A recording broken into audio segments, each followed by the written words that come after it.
Hi అండి, అందరికీ నమస్కారం. Welcome to Latha latest news. ఈరోజు మన వీడియోలో తెలుసుకోబోయేది రైతులు ఎంతగానో ఎదురు చూస్తున్న శుభవార్త అయితే వచ్చేసిందండి. వారికి పెన్షన్ 5,000కు పెంచినట్లు ఏపీ ప్రభుత్వం అయితే స్పష్టం చేసిందండి. వచ్చే నెల నుంచి ఇది స్కీమ్ అనేది అయితే అమలు అవుతుందండి. ఇకపోతే రైతుల కూలీలు గిగ్ వర్కర్ సమక్షం కోసం ప్రభుత్వం తీసుకుని వచ్చిన పథకం అండి ఇది. అటల్ పెన్షన్ యోజన. ఈ పథకంలో ప్రభుత్వం కీలక మార్పులు అయితే చేసింది. షెడ్యూల్ అక్టోబర్ 9 నుంచి స్టార్ట్ అవుతుందండి.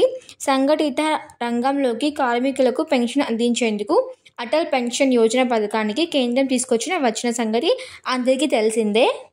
అందులో తాజాగా కేంద్రం కీలక మార్పులు అయితే చేసిందండి. చందాదారుడు సమర్పించే సబ్ సర్కస్ రిజిస్ట్రేషన్ ఫార్మసీని మార్చినట్లు వెల్లడిస్తుంది. పాత పద్ధతిని ప్రకారం 2025 సెప్టెంబర్ 30న తేదీన వరకే రిజిస్ట్రేషన్స్ ముగిశాయని కేంద్రం స్పష్టం చేసింది. అయితే 2025 అక్టోబర్ 1వ తేదీ నుండి కొత్త ఫారం తీసుకువచ్చినట్టు తెలుపుతుందండి. ఇక ఈ పథకాన్ని అయితే అత్యంత సులభవంతం చేయడం కోసమే ఈ సంస్కరణ ఉద్దేశమని స్పష్టం చేసింది. అక్టోబర్ 1వ తేదీ నుంచి సమర్పించిన అటల్ పెన్షన్ యోజన ఫారం మాత్రమే రిజిస్ట్రేషన్ కోసం ఆమోదించినట్లు చెప్తుంది.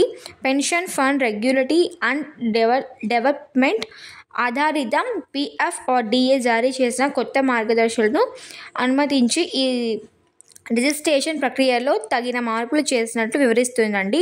ఈ పథకానికి దరఖాస్తు చేసుకోవడానికి ఇప్పటి వరకు ఉన్న రిజిస్ట్రేషన్ ఫార్మాటైజ్ సెప్టెంబర్ 30వ తేదీ వరకు కొనసాగించడం లేదని వివరించారండి. దేశంలోని వ్యాపారులు గిగ్ వర్కర్స్ సహా పెన్షన్ పథకం పరిధిలో రాని ఉద్యోగాలు ఈ పథకంలో చేయవచ్చు.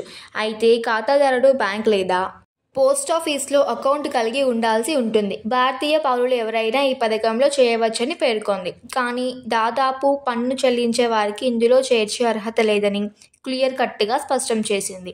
ఈ పథకానికి దరఖాస్తు చేసుకోవడానికి 18 నుంచి 40 ఏళ్ల వయసు ఉన్నవారు అర్హులు. ఇక ఖాతాదారుడు 60 సంవత్సరాలు వచ్చినప్పటి నుంచి పెన్షన్ అందుతుంది. నెలకు 110 చొప్పున చెల్లిస్తే గరిష్టంగా 5,000 వరకు పెన్షన్ పొందే వీలు ఉంది. అలాగే కంట్రిబ్యూషన్ ఆధారంగా పెన్షన్ పొందే అవకాశం ఉంటుంది. అంటే మీరు జమ చేస్తే మొత్తం నగదుపై మీ పెన్షన్ పొందే వీలుంటుంది. అంటే మీరు జమ చేసే మొత్తం నగదుపై మీరు ఆధారపడి ఉంటుందన్నమాట. రైతు కూలీలు, తాపీ పని చేసే వారితో పాటు గిగ్ వర్కర్స్ వారికి 60 ఏళ్ల వయసు దాటిన తర్వాత కూడా ₹1,000 నుంచి 5,000 వరకు పెన్షన్ ఈ పథకాన్ని ద్వారా అందిస్తుందండి. భారతీయ పౌరులందరూ వెంటనే లేట్ చేయకుండా మీ దగ్గరున్న సచివాలయంలోకి వెళ్ళి ఈ ఫామ్ని అప్లై చేసి బ్యాంక్ వివరాలను లేదా పోస్ట్ ఆఫీస్ వివరాలను స్పష్టంగా తెలియజేయాల్సి ఉంటుందండి. Thank you for watching my video.